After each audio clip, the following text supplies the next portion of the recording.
Yo, it's your boy Rambo is talking. I'm here right now. I just want to say please subscribe, like, share, comment, do all of that. We're trying to push the numbers up on the channel. Thank you very much. Yo, it's your boy Rambo is talking here on an episode of The Sit Down. And today I've got the wonderful Chloe in the building, all the way from Sheffield. Let them know. Introduce yourself. Hi, so I'm Chloe Cattell. I'm a 22-year-old singer-songwriter from Sheffield. I've been living in London a little bit, and then now I'm back in Sheffield. And yeah, that's me. Sheffield's in, is it Yorkshire? South Yorkshire. South Yorkshire. Yeah, Yorkshire though. Yeah. Oh, okay, cool. So I like to get straight in. So talk to me about like your musical journey, how it started, where it began. Yeah. Okay, so music for me, literally since I was born, for the longest time, music's always been a part of my life. My family's very musical. Yeah. My nan, my mum, my dad plays music, but dad's not a musical person as much as he likes to think he is, but he's not. Just threw dad under the bus like that. Bless him. Sorry to shout him out like that, but yeah. you know. But my mum, she's always been like involved in musical theatre, and she's a singing teacher in her spare time and stuff like that. So she has always had me around music, all different types of music. She never taught me though. Yeah. Because you know, which parent you don't really want to listen to what they've got to say. Yeah. But yeah, so that's kind of where it started, and then throughout my whole life as a kid, I always did musical theatre. Not like necessarily my own type of genre of music and singing like that, but always musical theatre, always shows, always performing. Got to 16, started earning money, started liking money. So I forgot about music. I was like, yeah, Gucci slides and that. Yeah, you know what I was saying. Literally like not sack music off, but especially in the north, it's not really a career. If you say I'm gonna do music in the north, people are like, yeah, all right. Yeah. The odds are a bit. Yeah. Compared to London, I feel like there's so many opportunities in London. So if you say, you know, I'm going to start doing music and you're from London, it's kind of like a known thing. Okay, like people go to London, do music, do musical theatre, do acting, whatever. But in the north, it's not really so much. There's not as many opportunities like that. So people kind of are like, yeah, all right, whatever. If you do something, people love it, don't get me wrong. But when you first start talking about, I'm going to do this, I'm going to do that, people are like, yeah, all right. Yeah, no. So kind of started it off, started working as a waitress, went to sixth form, didn't like that, did this, didn't like that, worked doing this, didn't like that, or an estate agent for like 3 weeks, didn't like that. 3 weeks? Honestly. Sold the house though. Sold the house though, listen, I'm telling you now. I've got the guy on Facebook. Well, I used to have the guy on Facebook actually, I don't use Facebook like that anymore. Yeah. But I used to have the guy on Facebook, bless him. But yeah, honestly, so did loads of things. I was like, nothing's for me, don't like this, don't like that. My mum and dad are like, what are you doing? Yeah. Do you know what I mean? And then got to a point where there was one day and I literally thought, what am I doing with my life? I don't like doing any of this stuff, you know. I want a better life, I want this, I want that. What do I enjoy? And I've been friends with Elle, my manager, for probably like 6-7 years now. Okay. But we met when we were 16. She was working in a Victoria's Secret clothes shop. Okay, yeah. And I was working in another clothes shop in the shopping centre. Okay, yeah. And one day I just literally went down and we bumped into each other. Never met each other before. Started speaking, like, just clicked. And then on his breaks, we always used to, like, I used to pop in and speak to her and vice versa. And she's like, if you want a lift, I'll give you a lift. Like, I've just started driving. And we kind of became friends like that. So I knew her for a long time, and then all of a sudden I had this weird feeling when I was like 18. I was like, do you know what? I'm just going to ring Elle because Elle's the type of person, if you don't know what to do, Elle can, like, she can put you on the straight and narrow. I don't know why, but she has that ability. Yeah. So, shout out Elle. Shout out Elle. She saved my life big time. So, I remember we were speaking one day. She was in Glasgow, and I called her and I said, Elle, this has happened, that's happened. I don't know what I'm doing. I need a job. Please, can you get me a job? Whatever. She actually set me up working with her at her place for a bit. And then one day I said to her, she was like, what are you doing, Chloe? Like, what do you enjoy doing? And I said, you know what I'm going to do? I said, I'm going to go and do an open mic session. She's like, what's an open mic session? And I said, you just go and sing. Like, it's just something to, that you just enjoy yourself Oh, technical difficulty. Uh-oh. We got it. She's like, listen, like, do whatever's right for you. I said, you literally just go and you just sing and you just express yourself. And I was like, you sing? And I said, yeah. She's like, since when? I said, always. I obviously, the last few years, I've just been focused on earning money and this and that, and I've kind of left it. But yeah, I was like, I've always performed, and Elle had no idea. She's like, no way. She says, send me like a voice note or something. I said, all right. Like, do you know, you get nervous, don't you? You think, I don't know if I want to do that. Anyway, sent her a voice note. Literally, she just sent me a text back. She put, I don't even know if I can I swear or not. I don't want to swear. No, she sent me a text back. She was like, fuck off. I said, what? She's like, Chloe, I don't think you realise, like, what you just sent me there. I said, what do you mean? It was just like a little cover of something. I can't remember what it was. I feel like it was like a Drake cover. Okay. Yeah. And she was like, what the fuck? Like, what the hell? Like, where have you been hiding that? Next thing, obviously, we're just chatting. She's like, I sent it to this person, I sent it to that person. I'm like, what do you mean you sent it? She's like, just trust me. Because I didn't realise Elle had friends in the industry, like, big people in the industry that you wouldn't. Like, I said, how do you know these people? And I was like, I just met them in the most random ways. Like, me and Elle, we meet people in the strangest ways ever. Like, we'll go to Tesco and we'll bump into someone and it'll be like, Stormzy, or obviously not Stormzy, but you know what I mean? It'll be a situation like that, or someone's best friend, and we'll just vibe and we'll just click and we'll chill, and then they're like, oh, by the way, I'm a label exec, and then we're like, oh, okay, but we've already developed this natural relationship with them. It's so strange how it works. Anyway, so Elle sent it to a few of her friends who are in the industry.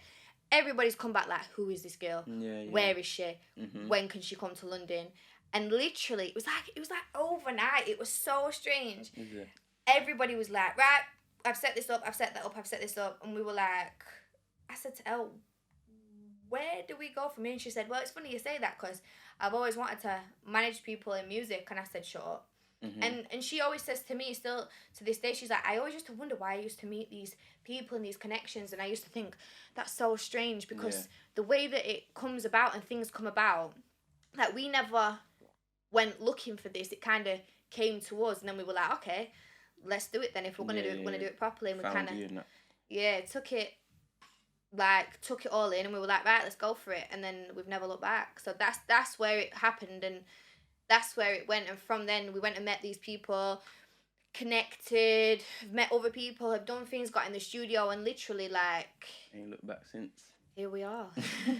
Here we are at a sit down. No, you are. It's a lit story, but obviously you talked about, you know, starting music up north in Sheffield in general. What was it like just growing up in Sheffield? Talk to me about that. Man, I ain't been there, innit? So you got to describe what Sheffield's like in like a couple sentences, because I don't know. Paint the picture. Alright, so the best way to describe Sheffield is you wake up in the morning, yeah? It's probably not even the morning, it's probably like 12. Right, you wake up, you go out at 12 o'clock, you walk down your street.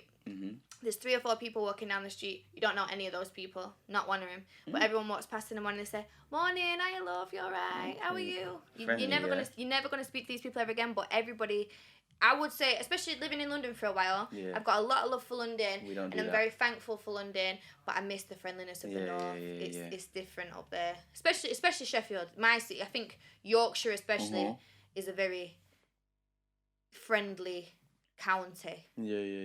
So I've got love for Sheffield. We don't really do that. Yeah, I've noticed. You do that and people look at you like you're mad, like. No, that's good though. And what about like school-wise and that? School-wise, I didn't really like school, I'm going to be honest with you. Not school. I always wanted to, I think I was ready to work from probably like 12. Like, honestly, I was like, school was not for me. I didn't find school hard, I just didn't really. Just knew it weren't for you. Yeah, I think I'm a creative person, I've always been a creative person, and I feel like I've always known from the get-go that I was going to do something creative, always. Even my nan always used to say to me, oh, what you wasting your talent for? Do you know when I start singing and when I start doing this and that? But should I be real with you though? I never thought I'd be a singer. I thought I'd be an actress. Oh, really? I'm actually a better actress than I'm a singer. It's never too late. We'll see. Get a couple phone calls and that. We will see. Anyone watching, we will see. All right, cool. But what about any inspirations when you started? Either that could be just family members, friends, or just artist-wise as well. Was there anyone that inspired you to make music? 100%.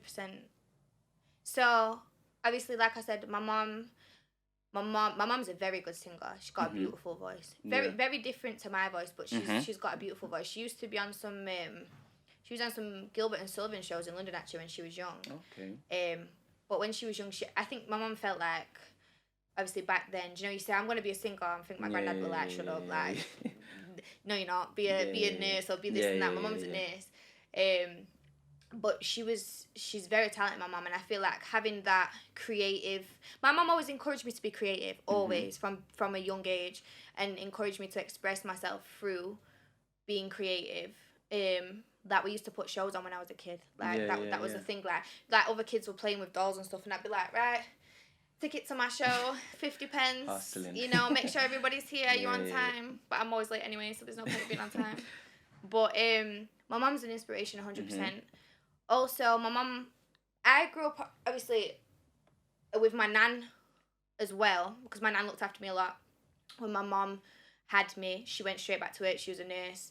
Her and my dad was a student. Like, they were both kind of still finding their feet with their careers and stuff like that. So, when I wasn't with my mum or my dad, I was with my nan. So, my nan used to blast Motown. Like, my nan loves Motown. So, that... and like Whitney Houston, those kind of Motown. I feel like that kind of stuff is kind of where the R&B kind of it kind of came developed through. Yeah. So definitely, I would say from there, actual inspirations for my own music. Jhené Aiko's like she's like, I just love her. Like I just when I put Jhené on, I'm just like, oh, she just toxic women music. Honestly, listen, Jhené is not toxic women. Jhené's empowering. That's what we love about Jhené. Alright, cool.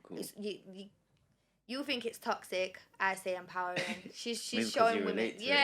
But the way that Jhené presents herself as well, she's so classy, but she's still not afraid to say, this is what I want and this is how I am. And I feel like that's important for women nowadays. Like, don't get it twisted, obviously. Good at what she does, though. Yeah, it's true. And, like, women, I feel like they have to be a certain way for a certain, like, they have to be pursued in a certain way and presented in a certain way. And 100%, I get how society is and that people feel they have to be a certain way, but Jhené, in a classy way, also shows you that no, you can be like, you can be a boss, you can be a boss bitch, Oh, So.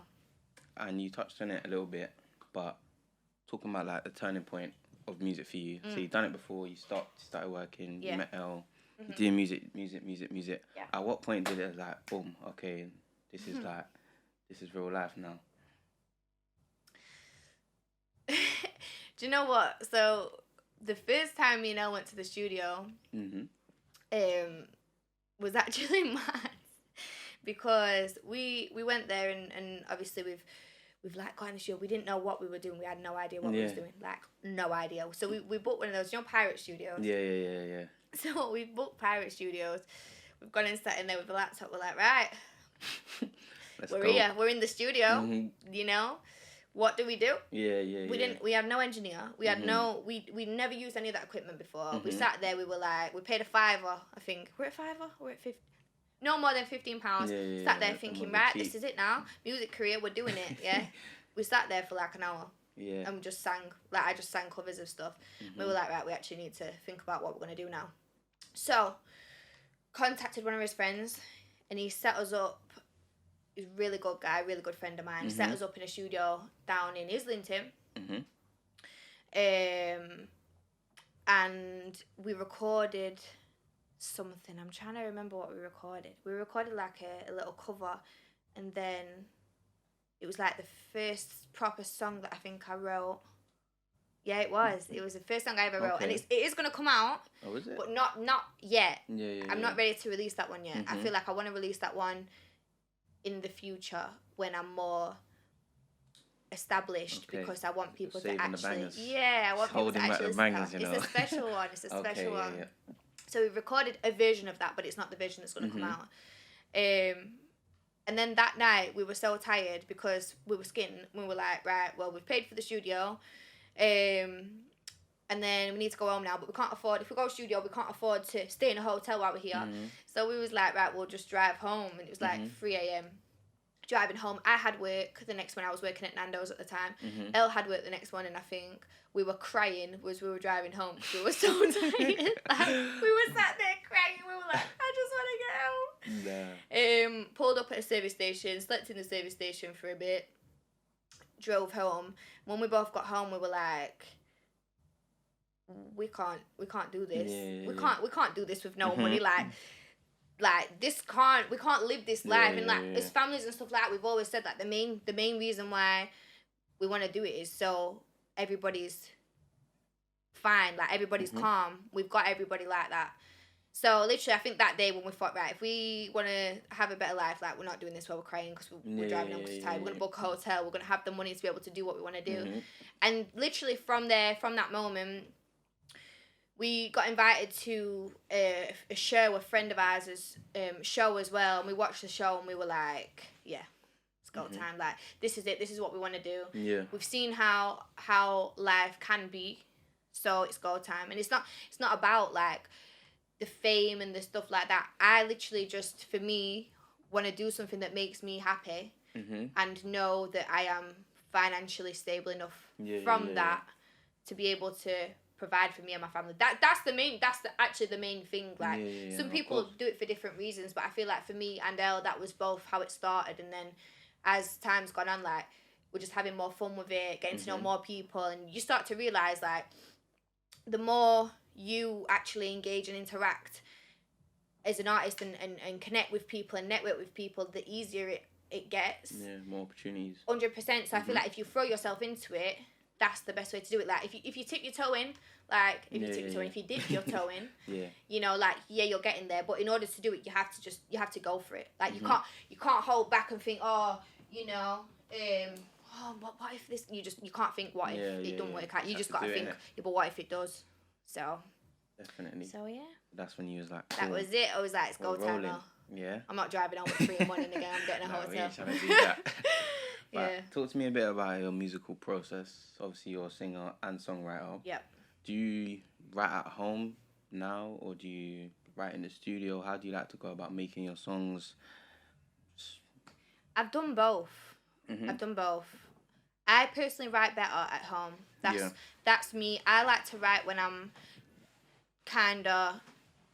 I have to be inspired by something to write. I can't just write. Do you know when people like, right, let's write a song right now? I'd be like, well... about what? What about, you know? Yeah. But at the same time, I have wrote in the studio before, but I feel kind of pressured to write in the studio. I like to be able to take my time with my songs and actually make sure that I create the best product that I want to create from that. So I like to sit and really think about the lyrics and think about how I'm going to put the melodies together and this and that, and then when I get in the studio, it's a fire session because everything's ready, and all I need to do is turn up and like give that energy, and that's the best way that I work. It's like the hard work's done by myself. I wouldn't say I wrote a song. Generally speaking, I tend to write better by myself. But there's been a couple of songs like Low Key I wrote that I was sat with my friend and I was writing that one. And that was good because obviously she could give me pointers like, what do you think about this? And she's like, dead, don't put that in. And then there's been a couple of times I remember I was writing one song in the kitchen once, number one actually. Okay, I was writing one song in the kitchen once, and Elle flew through to my auntie's house where I was writing it. I was writing it in my auntie's kitchen. Yeah. And I was like, I need a word. And Elle came straight through with the word. I'm not gonna tell you what word it is because as much as I love you, you can have a Chanel bag for that one as well, but, you know. Yeah.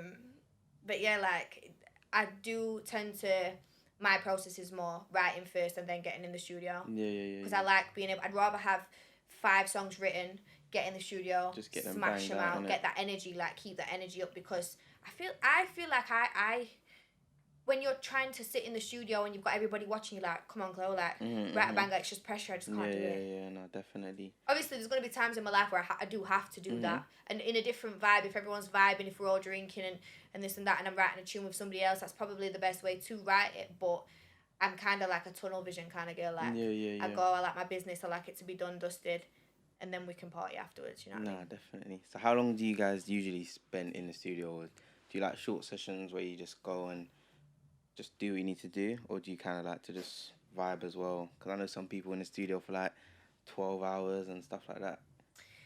I've done both. You've done both? I've done both. Personally, I would say my sessions are never really shorter than... I've done a couple of 2-hour sessions just to tidy things up sometimes and to try and... I'm like, nah, I know I can do that better, so let's just quickly get in there and just change this, change that. But generally speaking, my sessions are between like 4 hours and... Between 4 and 6, 4 and 8 hours. That's my sessions. But I am so drained after a session.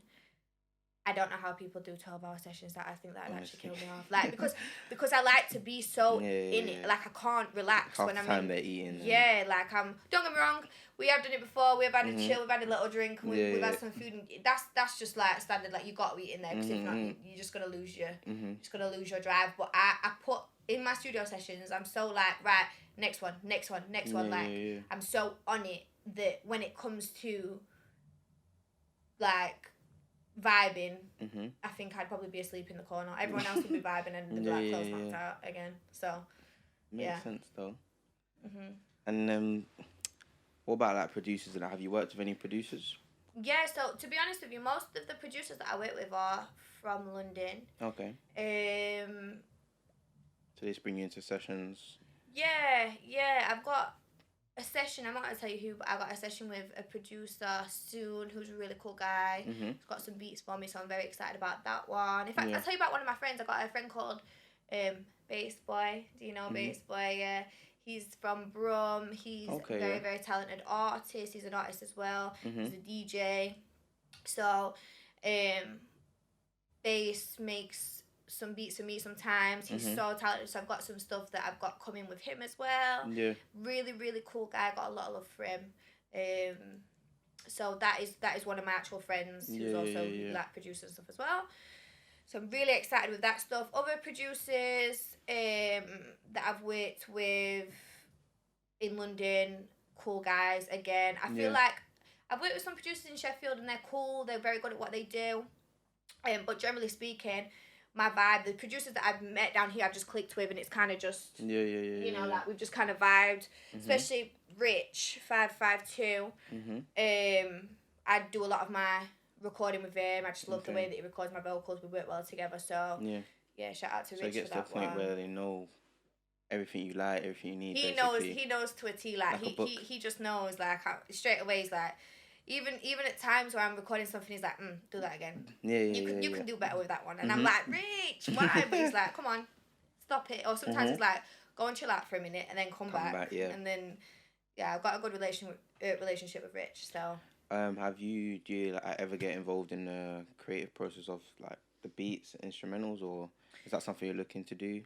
100%. That is something that I'm looking to do more so. Like that is something that I actually really want to get involved with, and I do plan on getting involved with, because I'm a very hands-on artist in like all aspects. People probably hate me. I think they do hate me for it, but at the same time, what can they say? Like they're just like, oh, it's Chloe. Even like video directors and stuff like that. I'm always like, right, let me look. Let's. Why don't we do this? Why don't we do that? Yeah, I can't help it. I can't help it. But I just think, you know what you want in it. I just want the product to be the best it can be. That's the truth. And sometimes I'm like, generally speaking, with the producers that I work with, they're amazing at what they do. So I'm like, all right, you do your thing, I do my thing. But there's times I'm like, right, what if we like pull that out a bit, or what if we put an effect on that, or what if we had some drums in there? And I do like to put my little stamp on it as well. Because I think at the end of the day, if I'm putting something out there with my name on it, I want to make sure that it's the best thing that I can put out there, you know. Product, so, for sure. And like you said, the videos. Yes. Working videos. How do you kind of go about that creative process? Do you work with like specific videographers, or do you just go with any and you just get your treatment, get it sorted, or do you have like a one go-to guy that you just work with a lot of the time? So big up Blue Boredom Okay. because he knows I've got love for him because Mhm. he's a very, very, very talented videographer, cameraman, Yeah. editor, You the job from lot. London or? He's from up north. He's from Doncaster actually. Okay. Yeah. But he's doing his thing up north. Yeah. He's coming up. He's doing Yeah, his thing. yeah, He's yeah. sick. I'm not gonna lie to you. Mhm. He's definitely gonna. I don't want to say it. I feel like he's not reached his full Mhm. like not his Potential, potential. yeah. He's very good at what he does, but I mean like people. I don't think people know about him yet the way that they're gonna. Yeah. But he's definitely like he's on the come up. Mhm. But the way how talented he is for like the recognition he gets, he's gonna be big. Like he's gonna blow. You know, like he's got so much to give, and he's got so much like. He's just very talented. Just keep an eye out for him. Blue Boredom. He's very, very, very talented, and he's a very cool guy, really nice guy. So to be honest, most of the time I do work with him. I work with Ben. Yeah. Because Ben just knows my vibe as well. Ben knows what I like and what I don't like. So straight away Ben's like, Chloe's not gonna like that. There's no point. And even when I come back and I say, can we just change this little bit there? He's like, yes, no worries. Like he just knows. He knows. No point fighting, innit? No, literally. But he's a cool guy. He's very good at what he does. But other than that, yeah, really, I like to be very hands on. I'm a very visionary person. I'm very visual. So when I write a song, I write the song in my head as I'm writing the song. You're thinking about I can see the video. I can see the visual aspect of it. I can see how I want people to react while listening to the song. Do you know what I mean? No, definitely. The whole visionary experience goes on in my head when I'm doing anything creative. I guess that's what happens when you're writing. You can kind of, as you're thinking it, you're kind of acting out the story in your head type thing. So that's lit. Yeah. What about, you've done like videos in London. Like, what's the is there a thought process behind that, or is that just like, London just looks at night time and stuff, or did you want to like kind of come out with videos in London like strategically? Do you know what it is? I feel like I base a lot of the stuff that I do on where I am at that point in my life. So when Low Key was recorded, I had just moved, or I was just moving to London. Okay, yeah. Maybe, I don't know, but I either moved or I was moving. So at that point in my life, London, that was where I was. That's what I was doing. I was going to London with my girls, having a good time. Party life. Yeah, bit too much of the party life.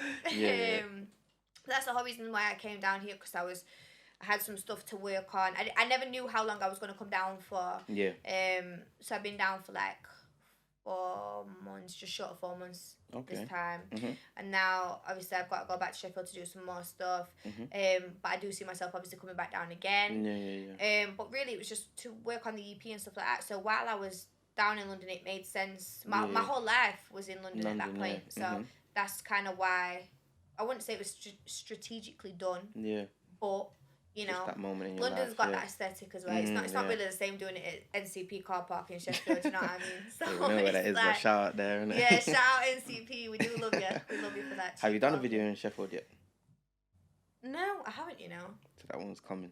That one's coming. That one's gonna be a special one in Sheffield. You're waiting for when you go back in the Rolls Royce and have all the people out on the street screaming and that. Yeah, but that's fair enough. If I did that in Sheffield, people would be like, "What are you doing?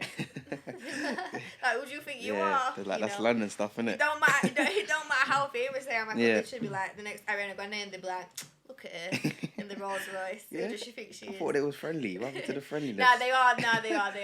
It's just funny. It's just a funny place. People, do you know what I feel like it is in the north? I love it because I feel like everybody's friendly, but people are quite reserved up there. So people are, in a sense, like, do you know in London, if you have like a flash mob or something going on in London, everyone's like, "Oh my God, a flash mob," in the north, and I was like, "What are them lot doing over there?" Like, do you know what I mean? Yeah. People are like, "Oh, all right." Would you say it's can I use the word? Is it like an urban place? Is it like, are they with the times? You know what I'm saying? In Sheffield, like. You think I literally live on a farm, don't you? No, I'm trying to get you to paint me the picture, because Chef's a bit half and half, because people think that Sheffield literally is like a farm, like where you live in with sheep and shit. Yeah, Like yeah. you're not like, oh, it's a big city. It Yeah, literally yeah. is No, a everywhere's city. got city. Yeah. It's not. It's big, but it's not at the same time. So to get from one side of Sheffield to the other, it's literally like a half an hour drive. Okay. Obviously you go on the motorway and stuff like Mhm. that, but you do have the city, but then a bit further out, it's more like suburban areas. Yeah. But within the city, even though the city's a big city in general, the actual like town centre and stuff like that, it's not that big. It's kind of like everybody knows everybody in Yeah, Sheffield. yeah, You know yeah. what I mean? Like you go to town, you see the same 10 people that you're gonna see the week after that, and then the week after that, and then the year after that. So that's like. That's the thing when you come down to London, it's so big. Like there's so much stuff going on. You're like, it's a different world. I know. But then at the same time, it is actually nice to go back to Sheffield like 3 years later and still see those same 10 faces that you did see that time before. But in like Sheffield, yeah. I mean, in terms of like music wise, are they kind of? Would you say they're behind like the genres that you're doing or the genre that London are kind of pushing? I wouldn't say it's behind, but I'd say that they don't. It's not there. Like it's just not. It's not that vibe. So if I was like an indie rock band singer, something like that, I'd probably be flying right now. You know, like that is Sheffield's vibe. They've got the Lead Mill. Shout out to the Lead Mill because I was on the Lead Mill stage with Tramline, so big up Lead Mill for that. Thank you very much. The Lead Mill's it's like a club. Well, it is a club, but it's like where bands can perform and there's a lot of live music. It's like a very famous bar club. I don't really know what to call it because it's a bit of all sorts, but I feel like that's the whole point. Like it's a bit of all sorts. That's why it's such an iconic place. So obviously you've got bands like the Arctic Monkeys, Reverend and the Makers. They're big Sheffield bands. So a lot of these bands obviously go to Lead Mill, play, do their thing, and I feel like there's a lot of support around indie bands and artists and recording studios in Sheffield for that type of music. Whereas for my type of music, for R&B, for urban stuff, for rap, there isn't really a lot. There's like 1 or 2 studios really, I would say. Okay. Other than that, you know, and most people from Sheffield, if you run that genre, kind of record there, and the guys are very good at what they do. They're very good at what they do. But obviously, I just found my feet with the producers in London. With the people that I met down here, but other than that, it's not really that vibe. No. So that it is kind of difficult. That's kind of I think why we kind of branched out towards London. And Brum as well. Actually, we've spent some time in Birmingham. There's a really good producer down there called Curtis. He's very talented. So kind of reached out down that way, but Sheffield. Yeah. Still home though, isn't it? Still home it's though. Still home. So let's talk about some of the songs you got out now. Yes. So low key. Talk to me about the creative process of that song from the start until it came out. Like, how did it go? You're gonna laugh. I'm gonna laugh. Is it a joke? So I was sat in my garden shed with my friend. All me and my girls do. We're very chilled people. We just like to just chill, basically. We like to just sit there, put some music on, vibe. Like, don't get me wrong, we do like to go out and we've had a good time in the past going out and this and that, but more time you'll probably find us in a restaurant eating. We love us food. Just together, or like literally getting some food and going home and chilling and having like a little, not a party at home, but like a chilled gathering. Vibe. That's 100% our vibe. So when I wrote Low Key, I was sat with my friend Kate, and I was like, listen to this beat, and she's like, oh yeah, that's sick. That literally, I was like, I'm gonna write to it. She's like, yeah, cool. Literally sat there, both for us, writing it in the garden shed. Where the magic happens. Recorded it on my phone. This is how I do a lot of my stuff. I'll write, record it on my phone, a voice note, send it to Elle. If Elle says it's fire, I know it's fire. If Elle's like, like, are you gonna add anything to that? Then I think, okay, we're gonna redo that one. Because Elle's like my little like hype man. So, but she's very honest though. If something's not right, she's like, I think could do better. Do you know what I mean? But Elle knows. Elle knows. I think I know deep down what. I know deep down whether it's good enough or not. But it's like I need that, like confirmation, just from her, just to be like, Yeah, 'cause sometimes I'm not happy with something and Elle's like, "Oh, that's fire," but still. And then I'm like, "Just trust me on this one. I need to redo this." And then she's like, "I trust you." I Yeah. go back, I rekindle it, I redo it, and then she's like, "Yeah, I get why you did that." Yeah, So yeah, with yeah. low key, I was actually lucky that when I wrote it in like 2 days. So I wrote the first half and I wrote the hook literally with Kate in the shed. She was like my little hype man for that. So shout out Kate for that one. And then I went away. Sometimes I have to go away and literally think, right, have to go to sleep. I have to sleep on it, and then come back fresh in the morning, Yeah. and then I've got it. Because there's no point, when you're racking around in your brain like over and over again, Yeah, trying to yeah. write a song that you're just not getting anywhere with. It's like, right, bedtime, have some food, go to bed, wake up the next morning, fresh mind, and then it just came, and then literally, low key, it was a 2 day song. Like it just kind of came together. Yeah. Straight away, everyone was like, I love it. I love that song. So I said, okay, right. So Kisses obviously was the first one to be released. Kisses was a bit crazy because we never expected it to do as well as it did for a debut track. And then everyone's like, what are you coming with next? What are you coming with next? So I've got all these songs. I'm thinking, right, what am I going to come with next? And I thought, I want to come with something that's not so much like Kisses. I want to come with something that's more me. So, okay, you've had Kisses to get your attention. Now let's drop something that's a bit more me so you can get to know Chloe a bit more. Yeah, do you know what I yeah, mean? yeah. So that's kind of where Low Key came from. And then, yeah, so we literally got the video recorded as well, literally a week before it came out. Because that's how I work. Yeah. I'm just like, right, we're doing this. And everyone's like, okay, all right, we're going to pull it together somehow. And obviously Ben's amazing, Elle's amazing, all my girls are amazing. I have the same team that do like my makeup and my hair and stuff like that. My best friend Danielle, she's incredible. Shout out Dan. So everyone was like just kind of waiting in the wings for me to say, right, this is the day, this is what we're doing, let's do it. So yeah, it came together. And then literally Low Key came out again. Really good response from radio stations. Big up One Extra as well. Like they're always giving me support, they're always showing me love. So appreciate that, especially Ace on his R&B show. So and that's kind of where it came from. Then obviously the video came out a week later. Had a good response as well. Cause obviously I decided to release it on my own channel. So we were umming and ahhing whether to drop it on like a. Where would you drop it? Channel. This was the thing. It's kind of a difficult one because to drop it on Grand Daily, it's like I'm not a rapper. That's so the we thing. were thinking maybe link up, but then we was like, do you know what? That's the thing with R&B. There's not really a space or hub for that kind of genre. No, there's not, and that's interesting about that, and it's something that I feel like maybe something that the space in the market, innit? So nobody stole my idea. To be honest, we were talking about on the last show as well. Like, should there be one? I feel like there is ones, but there's not enough that people get behind. No, not like you don't. The first ones you think of when you think of like. Maybe Colours is the closest thing to. Yeah, but that's it. You think of Graham Daily, Link Up TV, Colours. Realistically. Yeah. So you went with your own channel, which is kind of all you can do, and you got a good response. So it worked for you. It's been a good response. It's been a good response. Got like 15K in a few weeks. You know, that's good. That's bearing in mind. I've only had like. That's like the first video I've dropped, so we were happy with that. We can't complain about that one. Definitely. I was very impressed actually. Cool. So yeah. And then number one. Was that your next single? Yes. The one that's out now. Out now. Okay, cool. So talk to me about that. You kind of spoke about it a little bit, but the start of it. Number one. Do you know what?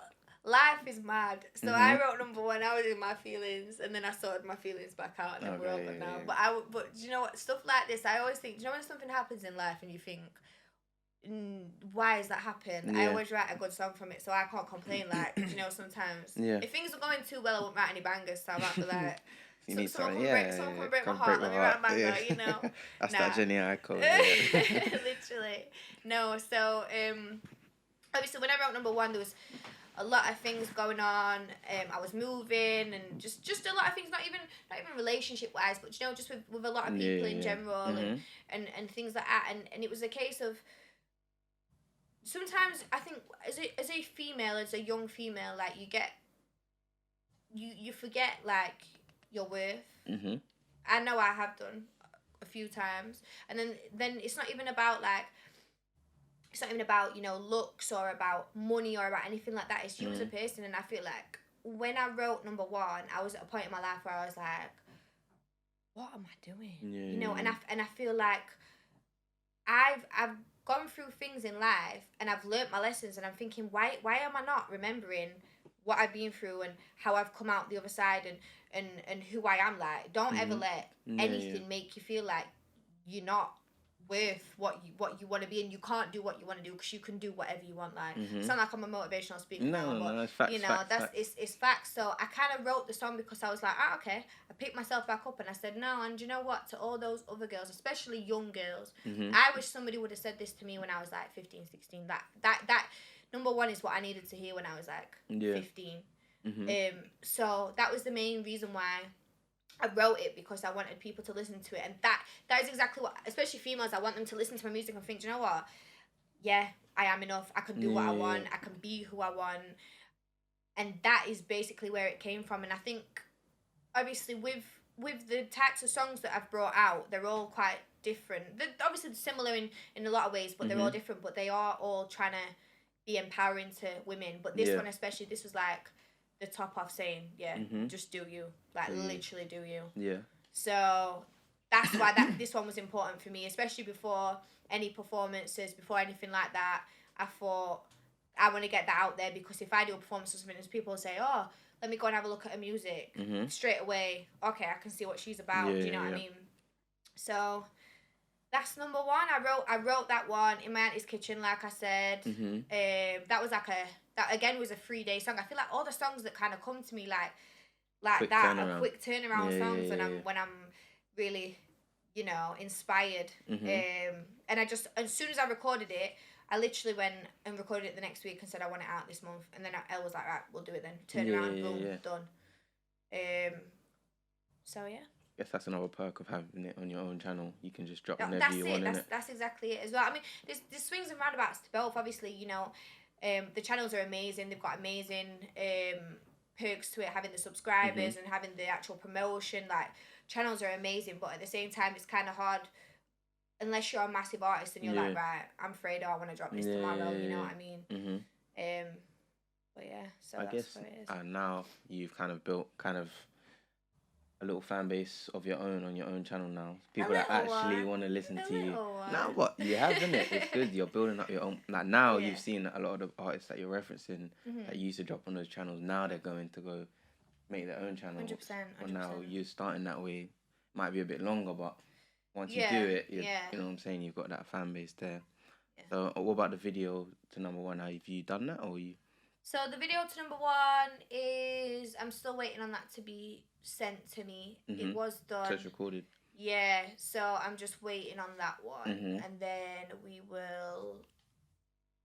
The thing is with this one, I kind of wanted to take my time with it to make sure that it was the way that I wanted it to be. So I'm still waiting on that, and we're gonna make sure that it's right before this one gets dropped, because it is such a personal song. It has to reflect how I want the song to be reflected. You get me? So obviously it's recorded. It's just waiting on it. But soon learn. Watch out for that. Soon come. All right, cool. So talk to me a little bit about kind of oh shit, I lost my train of thought. Oh yeah, okay. So London music scene.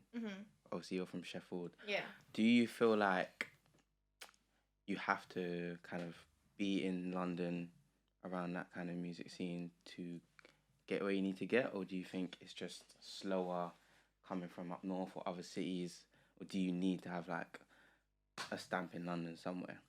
What do you think? Do you know, if you would have asked me this question 10 years ago, if I was an artist 10 years ago, I mean, not like 10 years ago, because I was like 12, but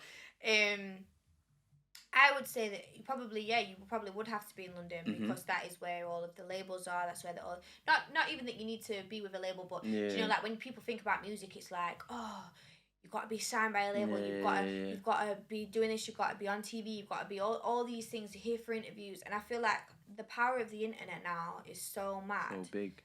We're listening to songs that are getting dropped 20 minutes ago in LA and we're listening to it here. Do you know what I mean? So the power of the internet now, I feel like if you are consistent and you actually really put your music out there online, obviously, you want it to be seen by set people. But I don't feel like it's a necessity to be in London. Like for example, me, when we first dropped Kisses, it had such a good response. Obviously, we already had connections and stuff in London, but we met them naturally. It wasn't right.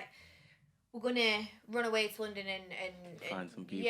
But I do think London is a very, very, very important place, because even the 4 months that I've been down here, like the connections that I've made, the people that I've met, the other artists that I've met, and I'm friends with quite a few other artists as well.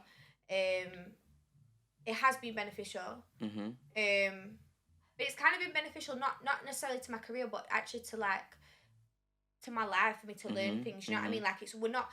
Even some of these friends, like I might not necessarily do a song with them, but I've learned a lot from them. Yeah, they can give me advice and say, "Oh, Chloe, why don't you do it like this?" But it's nice to have actually developed real friendships with these people rather than just straight career connections. But then at the same time, because I'm already friends with them, I know that if I wanted to do something with them with my career, then I can do that. And that was probably from being in London. So it swings and roundabouts, but generally speaking, probably not. I feel like you can. The power of the internet is that good these days that if you want to get your stuff out there, you can get it out there. Yeah, no, definitely the internet has been a big part of it. Do you feel like say like bigger artists from the smaller cities or cities across the UK, them kind of going through the roof? Do you think that puts like a spotlight on other cities, like more people are looking in those places? Do you think? I feel like, for example, let's talk about H. H is doing his thing right now. He's so talented. Do you know what? He's so talented. Big up H. No, big up H is hard. And he's like 40 minutes down the road from me. And I feel like ever since that, obviously you got Bugsy Malone as well from Manchester. Meeks Manny's doing his thing from Manchester as well. The Come Up, banger. Yeah, he's hard. Banger. That's a banger. But other than that, like actual like North. Yeah. No, I feel like obviously we've got other rappers. We've got Coco from Sheffield. Coco's hard. Okay. We've got Deep Green from Chef. He's hard too. Like, but everybody's styles are different. Yeah. Everybody's styles are different, but actual singer wise, not really. No. Just waiting for you then. I'm trying to do my thing. I'm trying to come through, guys. So come on, support. They're waiting for you. But yeah. So I feel like 100%. But I feel like Manny's definitely doing its thing. But I feel like other than Manchester, it's kind of Manchester or London and Brum. I'd say Brum. Brum's hard. Like some of the artists in Brum have got my heart. Like I love some Brum rappers. I think they're sick. They're so sick. Brum's hard. Brum's been hard though. Okay. Yeah. Come on, shout. No, but honestly, I feel like that's kind of where the energy is. So I feel like I kind of want to bring that out of Chef. I feel like, obviously those guys, Coco, Deep Green, whatever, they're doing their thing. They've been doing their thing for a while. They're sick. But again, like we said, female wise. But then female wise, Manchester. Oh, we've got Lady Ice. She's coming through. Like obviously, she's doing her thing. She's a female rapper, but it's rapping again. Actual. Where's R&B artist? IMDDB. Where's she from? Who? Do you know her? Wait, IMDDB. No. You never heard of her? No. Where's she from? Manchester. Don't put me on the spotlight. I'm sorry. If you're listening. No, correct me if I'm wrong. Someone, but I think she is. She might be. I might have heard her songs and not realised. You know the song Shade? Oh. Don't make me sing. I'm not gonna sing. But you know the song Shade. Let me play it. Play it. I'm really sorry if you're watching this. I'm gonna go home and do my homework. No, she's big though. Like big. How have I never heard? IMD. Have you heard? No. Let me go on her Spotify. Let me have a look. You've defo heard this song. Oh, okay. Yeah, I have heard about it. Yeah. I like that song as well. That song's a banger. But where's she from? Are you sure she's from Manchester? Let me see. It doesn't even say. Is that one it? Yeah. I didn't want to sing, but yeah. I think she's from somewhere. But yeah. Well, she's up there. Yeah, she's hard. She's good. I feel really bad if you're watching this. I'm sorry. Like, I'm gonna go home and do my homework now. If she's watching this, then she needs to shout at me about it. All right, let's talk about your kind of status in the music industry. Are you working like independently, or do you work with like labels or?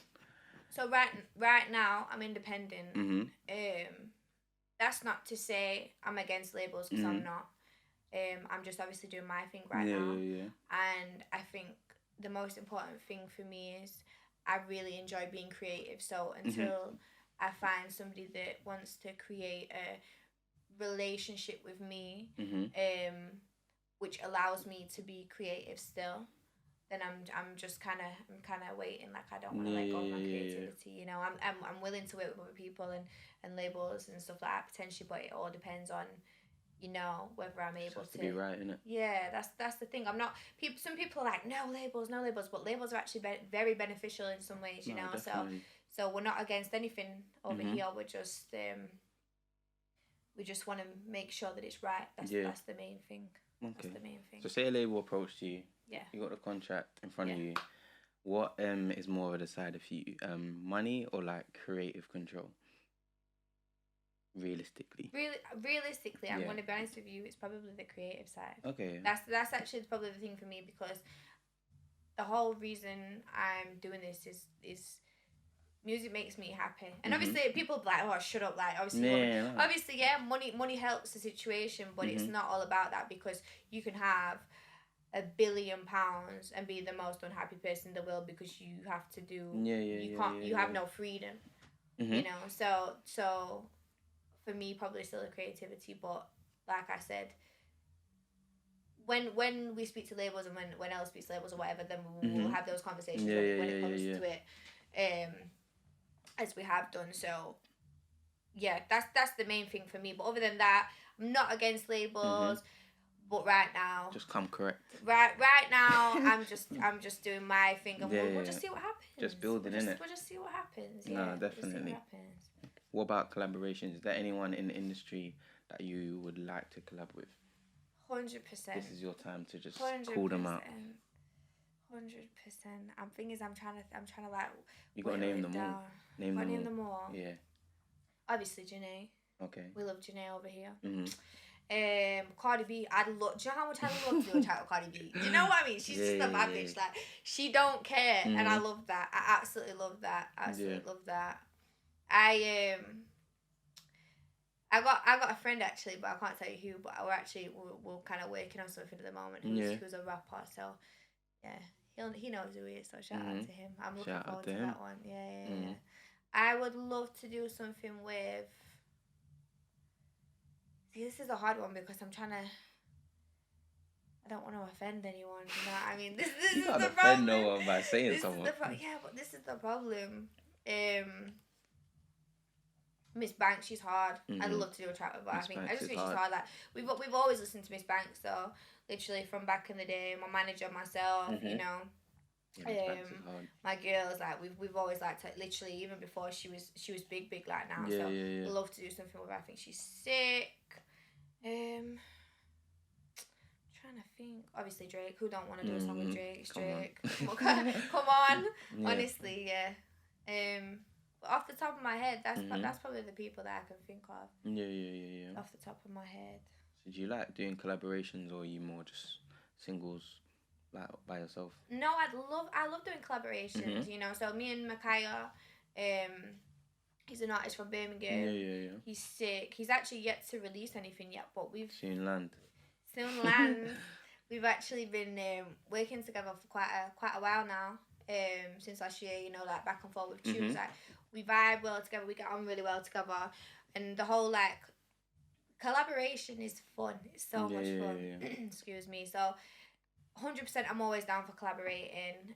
But I think the main thing for me, firstly, I wanted to make sure that I had my own material, you know, like out first. Yeah. So then if I do a collaboration with somebody or somewhere to go. Something happens, you know, if Miss Banks shouts me, wants to do a collab, then calm, but I want people to be able to come and say, oh, you know, where's the rest?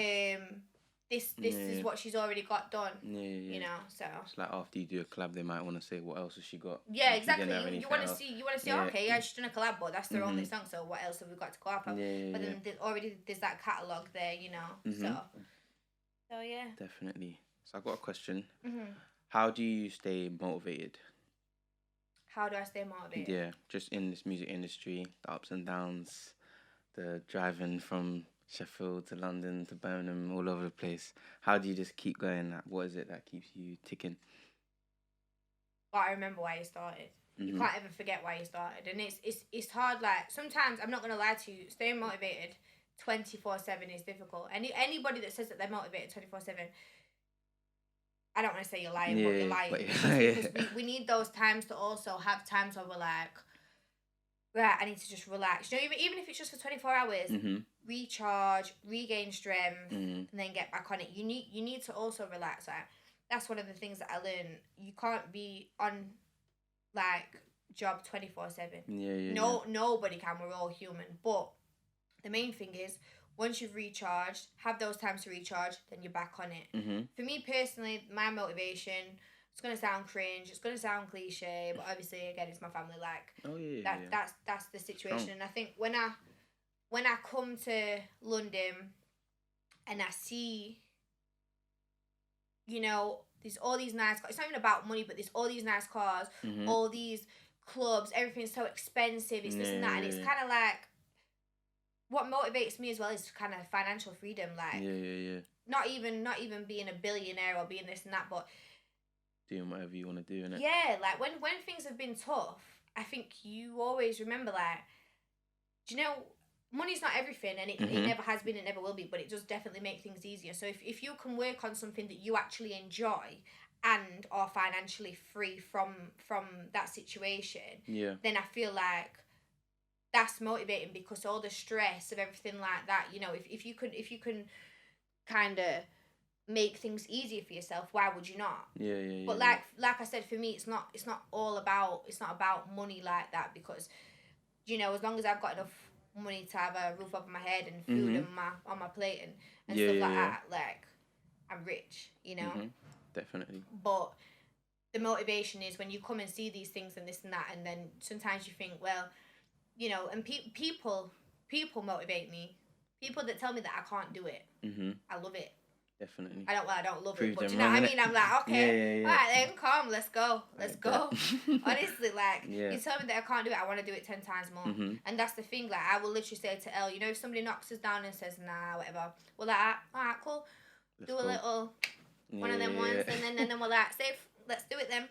And then we do it, because we've said, because you've told us we can't do it, we do it just to be like, yo, we've done it. And we've done everything that we said we want to do, we've done. We can't say that we're not. So I'm excited for the next one. But we've got a long ass list. Really? We've got a long ass list, yeah. Definitely.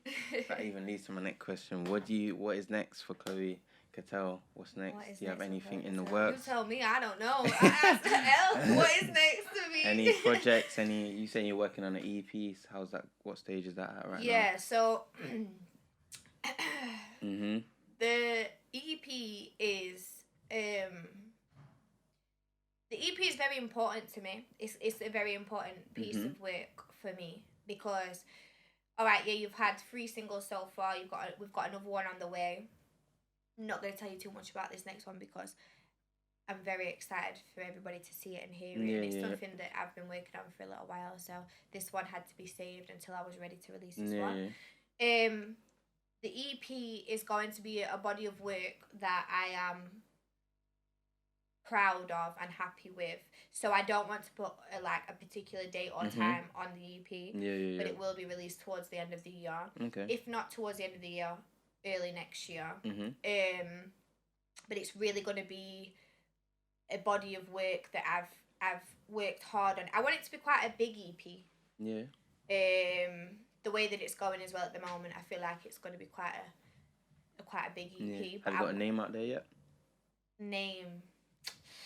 You are exclusives, don't you? No, have you got a name out there? There's a few names. I think I'm trying to work out which one's going to be the title track right now. Yeah. But I've still got a few more songs to write, so I can decide what's going where, what's going to be released as a single. That's kind of what I like to do. I kind of like to have a catalogue of work, so then I can be like, right, this catalogue of work is going to be what I work on over the next 6 months. So we're gonna do this and we're gonna do that. But I'll be real, plans change. Yeah. The plans always change depending on where you are and how a track's done, or what's going on in life, or like, for example, number one was non-existent until about a month and a half ago, and then I wrote it and I was like, that's the next one, and everyone was like, that's the next one, you know. So plans change. So until I know for sure what I'm doing with the EP, I don't want to give too much information on that. But what I do know is it's going to be a real piece of myself, like piece of me. So I'm excited for people to hear that. And hopefully they're going to like it. They're going to like it, man. Of course they're going to like it. A lot of new bad beat tunes. Yeah. I'll be listening, 100. But I just want to say, thank you for coming. Thank you for coming all the way down. Appreciate that. And where can they find you? So, head over to Spotify, Chloe Cattell. It's 2 T's, 2 L's for anyone that don't know how to spell it. 2 T's, 2 L's. People now. Chloe V. Cattell on Instagram. I'm on Twitter as well. Chloe Cattell. _ Chloe Cattell, actually. I think I should know that better. And that's me, yeah. So, yeah. Thank you for having me. Go listen to Low Key, Number One, Kisses, all the tunes. You know what to do. Like, comment, subscribe, do all that stuff. Thank you for coming. And we're out. Peace out.